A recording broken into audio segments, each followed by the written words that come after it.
செய்திகள் தொடர்கின்றன.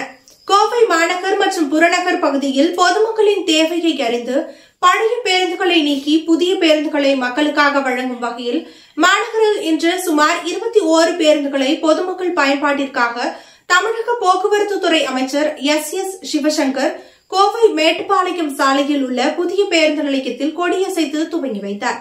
இதனைத் தொடர்ந்து செய்தியாளர்களிடம் பேசிய அவர் கூறியதாவது, தமிழ்நாடு போக்குவரத்து கழகத்தில் பயன்படுத்தப்பட்டு வருகிற பழைய பேருந்துகளை நீக்கி புதிய பேருந்துகளை இயக்க தமிழக முதல்வர் நிதி ஒதுக்கீடு செய்துள்ளார்.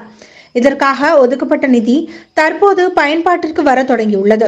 நாடாளுமன்ற தேர்தலுக்கு முன்பாக 1000 பேருந்துகள் மக்கள் பயன்பாட்டிற்காக வந்துவிட்டது. இப்பொழுது மீண்டும் பேருந்துகள் மக்கள் பயன்பாட்டிற்காக வர தொடங்கியுள்ளது. கடந்த 11ஆம் தேதி தருமபுரியில் 11 புதிய பேருந்துகளை இயக்கி துவக்கி வைத்தார். அதேபோல 15ஆம் தேதி திருவள்ளூரில் 10 பேருந்துகளும், அதனைத் தொடர்ந்து மதுரை, விருதுநகர் போன்ற மாவட்டங்களில் புதிய பேருந்துகள் மக்கள் பயன்பாட்டிற்கு வந்துள்ளது. இதனைத் தொடர்ந்து இன்று கோவையில் 21 பேருந்துகள் மக்கள் பயன்பாட்டிற்கு வந்துள்ளது. இதில் 20 புறநகர் பேருந்தும் 1 நகர பேருந்தும் அடங்கும். இது மட்டுமின்றி ஊட்டி, திருப்பூர், ஈரோடு உள்ளிட்ட பகுதிகளில் புதிய பேருந்துகள் மக்கள் பயன்பாட்டிற்கு வர உள்ளது. இதற்காக தமிழக அரசு 7200 புதிய பேருந்துகளை வாங்கியுள்ளது. இதன் ஒரு பகுதியாக தேர்தலுக்கு முன்பாக 1000 பேருந்துகள் வழங்கப்பட்டது. தேர்தலுக்கு பின்னர் சுமார் 300 பேருந்துகள் மக்கள் பயன்பாட்டிற்கு வந்துள்ளது. இதற்காக ஒப்பந்தம் செய்யப்பட்டுள்ள பேருந்து தயாரிக்கும் நிறுவனம் புதிய பேருந்துகளை தயார் செய்ய அது மக்கள் பயன்பாட்டிற்கு கொண்டுவரப்படும் என்று அவர் கூறினார். இந்நிகழ்ச்சியில் கோவை மாவட்ட ஆட்சியர் கிராந்திகுமார் பாடி, கோவை மாநகராட்சி ஆணையாளர் சிவகுரு பிரபாகரன், கோவை மாநகர மாவட்ட திமுக செயலாளர் நா கார்த்திக், கோவை தெற்கு மாவட்ட செயலாளர் தளபதி முருகேசன், மாநகர் மாவட்ட திமுக துணை செயலாளர் கல்பனா செந்தில் உள்ளிட்ட பலர் கலந்து கொண்டனர் என்பது குறிப்பிடத்தக்கது. தோட்டத்தில் 422 நகர பேருந்துகளில் நடைமுறைப்படுத்தப்பட்டுள்ளது.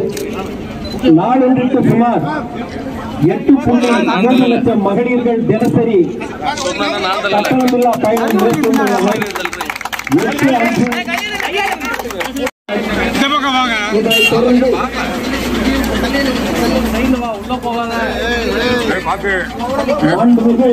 அமைச்சர்கள் இப்பொழுது உரையாற்றியிருக்கிறார்கள்.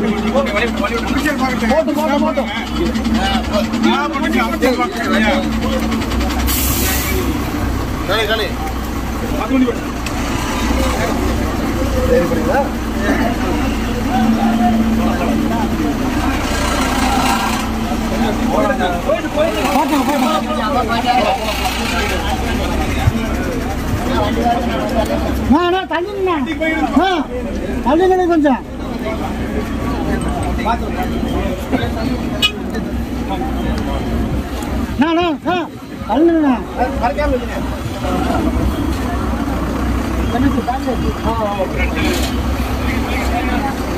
செகண்ட்